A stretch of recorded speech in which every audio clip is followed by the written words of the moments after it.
If you were not using debt to grow your business, you are leaving huge opportunities on the table. But here's the catch. If you do it wrong, you could lose everything. I'm diving into the razor-thin line between smart way to use debt to scale your business and the dumb way that could lead to financial ruin. And stay to the end where I talk about my favorite type of debt. Using this feels like a cheat code in business. So are you ready to learn how to use debt without risking it all? Let's go. My name is Brian Beers. I own and operate over 30 franchises that do north of $45 million per year in revenue, and I'm here to help you learn how to make money owning franchises. And if that sounds interesting to you, click that subscribe button below. There are two types of debt. There is smart debt, which you use to acquire cash flowing assets. For example, a business where the cash flow covers the monthly payment, purchasing new equipment that will make you money, real estate that produces cash flow greater than your payment, expanding your current business into a new market, and so on. Dumb debt is used to consume goods and services. For example, you're using debt to buy equipment that won't produce more revenue for you. You buy a new car, like you should drive your car until the wheels fall off. You should take it to auto repair shops and you should get it fixed there, especially mine. You buy a TV, a PlayStation, a computer, like all this stuff that you put on a credit card and you don't pay off. That is dumb debt. You should avoid that as much as possible. You should buy these things in cash, but to pay interest on it is not that smart. Avoid that, but instead you want to leverage smart debt to grow your business. So I've personally guaranteed $14 million of smart debt over the last 8 years. Now this debt has enabled me to build this massive company. And I want to start with a word of caution here before I get you all excited about taking on more debt. Like I've been in this business for almost 15 years. We've got an excellent team and perform consistently. I'm confident in our ability to safely take on massive debt payments without breaking the bank, but be very cautious as a brand new business owner. There's a lot of unknown factors and you don't have the experience running a business, especially if you're totally new. And reading all the books in the world do not compare to actually doing the thing. Debt can weigh heavy on your mind, which ultimately affects your performance, which could create this negative spiral that could lead to disaster. So if you're a new business owner, here's what I recommend. Take on as little debt as possible. And if you're starting a new franchise, make sure you've got a solid plan to get it cash flow positive as soon as possible, which means that you will probably wear a lot of hats in the beginning and you may be working your butt off in long hours and all that stuff. And that's okay. Like you go through these different seasons and you're gonna be in the season of get the thing profitable by driving sales, cutting unnecessary expenses. Don't go out and buy all the greatest and latest things until you're cash flow positive. Now, once you do start making money, you can start to replace yourself, you can build a bigger team, and you can ultimately start to gain the freedom that you want. But one of the worst mistakes I see people make is they go super, super heavy with all this debt and all these people and all this overhead, and then it just takes longer than they think, and now they're under some pressure. Avoid that, be conservative in the beginning, but then once you learn it, once you learn the game, man, you can really take off. Some of the deals that I've done here that have massively grown my business using smart debt. I did my first acquisition in 2016 to acquire 2 cash flowing franchises. The very first deal I did that I owned, and they were making about $200,000 a year. We purchased them for $625,000, and I worked directly with a local bank, then lent us 80% of the purchase price to buy it. And so we had a monthly payment of about $5,000. And the business cash flowed about $16,000 per month, which means we netted around $11,000 per month after making our debt payments. And now this deal became this seed that grew my entire business and has given me almost everything that I have today. So I'm very grateful for that, but it is this smart debt that has allowed me to do that. And I wouldn't be where I'm at today if it wasn't. But we were also in the business for a little while. There was money, a lot of the things lined up. Now, fast forward to 2018, we found an empty shop that had been used as a Midas many, many years ago. The previous franchisee had failed and it was closed for 4 or 5 years. And when I say empty, I mean empty. There wasn't a single roll of toilet paper in this place. And we needed about $150,000 of equipment like lifts, compressors, tire changers, racking, computers, signage, all this stuff. And I had built a good relationship with the same bank that did that first acquisition for us 2 years prior. And we had moved all of our business checking over to them. And so they were getting to know us. They could see, how much money we were making in our accounts and all that stuff. And let me ask you a question. Do you think it was Bank of America, TD, PNC, Wells Fargo? Nope. It was a small regional bank. Small banks are much easier to deal with than the big banks. So in these banks, you can go and build relationships directly with decision makers, directly with commercial managers and underwriters. And these people, they're going to go to bat for you.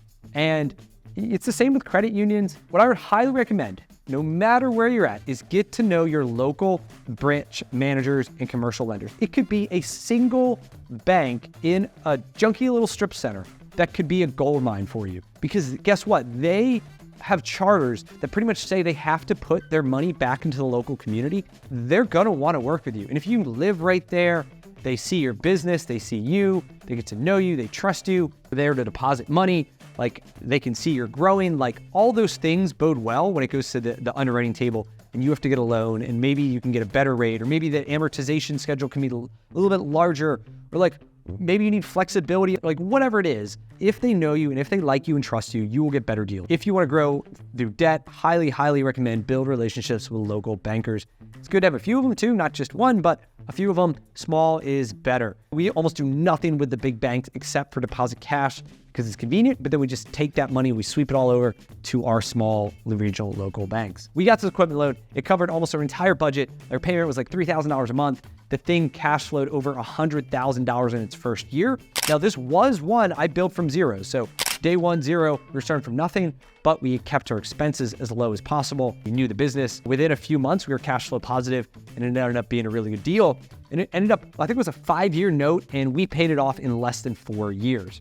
Do you dream of building a multi-million-dollar franchise empire, but don't know how to get started? There's a lot to learn, the process can be overwhelming, and you've got a lot of money riding on the line. You could take the risk of going through this entire process alone, or you could go together with my team. We'll work with you one-on-one to find the best opportunities that match your goals, skills, budget, and location. We provide you with tools to do proper due diligence, plus connect you to experienced franchise lenders, attorneys, and CPAs. I host live group calls almost every week so you can hop on and get your questions answered. And there is no cost, obligation, upsells, or anything with this program. It is 100% free. So go to brianbeers.com/coaching or click the link below to learn more. I'll see you on the calls. Cheers.